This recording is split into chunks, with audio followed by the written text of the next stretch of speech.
Welcome to The Explainer. Today, we're unpacking a seriously fascinating text called Changing in Tune with the Cyclical Evolution of the Universe.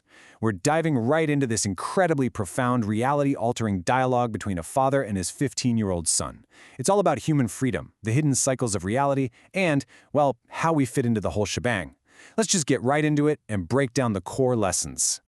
Okay, so picture this. It's evening at a place called 10 Forest Road. A father and his son are just casually strolling through their courtyard. But this isn't your average backyard. It's packed with 63 different types of plants. And right in the middle of it all is this one mysterious, unnamed, divine tree. Right after dinner, during its flowering season, this tree releases this absolutely intoxicating, rich fragrance that literally permeates the entire house. We're talking the dining room, the living room, even the bedrooms. So the father uses this exact sensory moment to teach his kid. He basically tells him, look, I might not have a ton of material wealth to give you, but I do have wisdom. He points right at that fragrant tree and says, this tree is a book encompassing everything. Let's read it. Now, you're probably wondering, how on earth do you read a tree? Well, the father goes full Socratic method on him. He asked his son a super specific question. Why does this tree emit its fragrance only at specific times? He really pushes the boy to think about how it grows, why the leaves are shaped the way they are, and what invisible force is actually dictating all this behavior.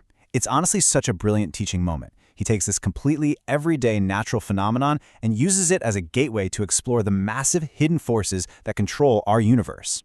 And the son, who honestly is clearly a pretty sharp kid, thinks it over and hits the nail right on the head. He says, it seems all plants and flowers follow a law. He sees the pattern, right? Spring rolls around, things sprout and bloom. Winter hits, they wither and hide away. It happens perfectly, without fail, year after year. The dad praises him for sure, but then he pushes him even further. He asks, okay, so what else is governed by a law? So, the kid starts zooming out, expanding his perspective way beyond their backyard, to the massive scale of the natural world. He brings up weather patterns in Zimbabwe, the strict dry seasons versus the really thunderous rainy seasons. Then he looks up and points out the moon phases, how it predictably cycles from a full moon to a new moon. And then he brings it right back down to himself, to human biology. He realizes that just like his dad grew a beard, he's inevitably going to grow facial hair as he gets older. There's no stopping it. It's totally out of his control. Everything, literally everything, from the cosmic scale of the moon right down to the follicles on his own face, is locked into these unyielding cycles.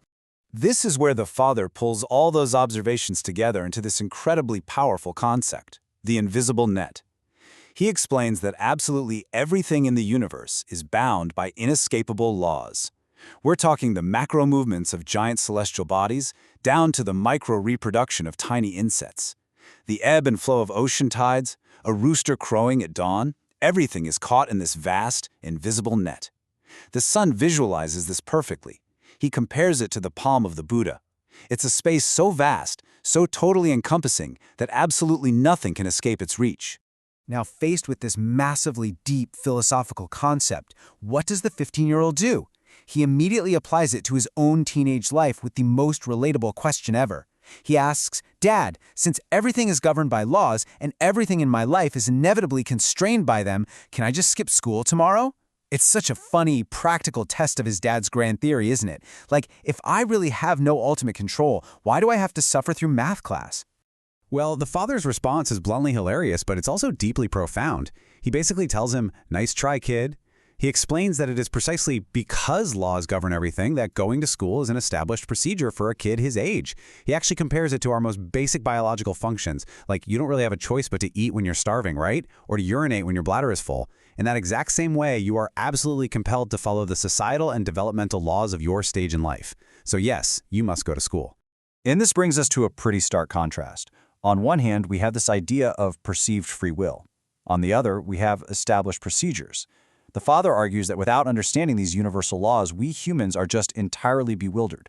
We wander through our lives totally convinced that we're acting entirely on our own unique desires, making all these independent choices. But the reality?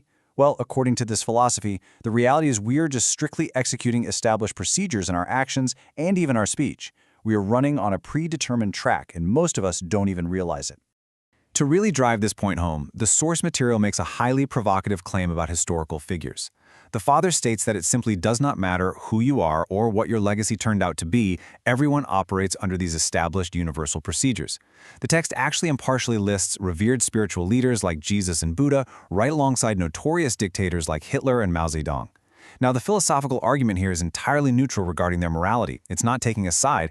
What it's positing is that every single one of these individuals, completely regardless of the ultimate impact of their actions, was strictly bound by and acting out the inescapable laws of the universe. Literally nobody gets a pass from the invisible net. So hearing all this, the son expresses some incredibly understandable confusion, and honestly a bit of despair. He asks, haven't I lost my freedom? Because think about it. If historical titans, celestial bodies, and teenagers are all just following these predetermined scripts, what is the point of it all? Where exactly is our autonomy? It's this massive moment of existential crisis that completely flips this explainer into its next crucial phase, finding the solution. Here is where the father introduces a trick to regain control. He makes this absolutely vital distinction. He says that seeking and understanding that a law exists, well, that's really just step one. The real power, that comes from how you follow and actually adapt to those laws. It is not about fighting the invisible net. You can't win that fight. It's about learning the specific shape of the net so that you too can move freely within it. Let's think about the law of seasonal changes for a second. If you look around and observe that winter is approaching, you don't try to stop the winter. That's impossible, right? Instead, you adapt. You gather your winter clothes, you check your heating equipment. He uses this great analogy of a farmer. A farmer gets a bountiful harvest not by forcing his own will onto the earth, but by adapting to the earth's laws. He prepares the seeds, waters them, weeds, and harvests at the exact right times dictated by those seasons. If the farmer tries to fight the season, he starves. If he harmonizes with it, he thrives. And the crazy thing is, once you truly understand this concept of adaptation, you start seeing these cycles literally everywhere. And they operate on vastly different timelines. You've got monthly cycles, like human menstruation. You have yearly cycles, like geese migrating north and south. Then you stretch into these massive multi-year cycles, which govern the inevitable periodic upheavals we see in human society. And of course, you have cosmic cycles, like a comet reliably returning every 76 years. Grasping the periodicity of all these laws allows you to know exactly what you should pursue in your own lifetime, and, maybe more importantly, what you should just let go of. So this brings us to two very distinct states of being outlined in the text. First, we have the ignorant state. This is characterized by just being constantly out of control. If you don't know the laws, you're basically like a mouse driven blindly by instinct to dig a hole, or a bee that's mechanically forced to gather nectar. You have absolutely no true agency. But then, you have the enlightened state.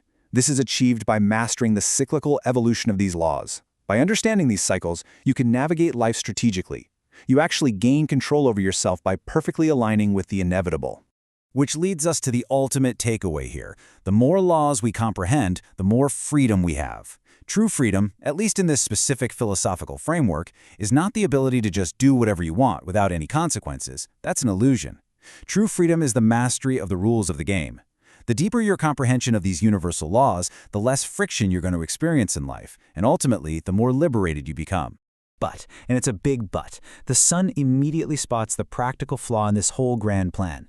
He points out that if the laws in the universe are endless, like the vast, boundless waters of the ocean, how on earth can a single human ever learn them all? Our lifetimes are incredibly short.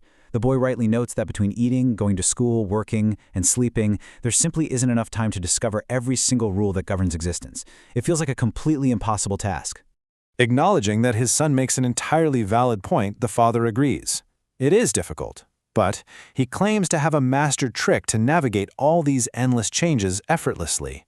However, instead of just giving him the answer right away, because, well, it's way past the boy's bedtime, he leaves his son and us with this incredibly dramatic, provocative question to ponder. He asks, if you were placed in a space with no up or down, how would you escape? And, even more importantly, if there is a massive cycle of significant change in this universe that occurs every 5,000 years, how could we possibly prepare for it and escape its destruction? It's such an incredible cliffhanger, right?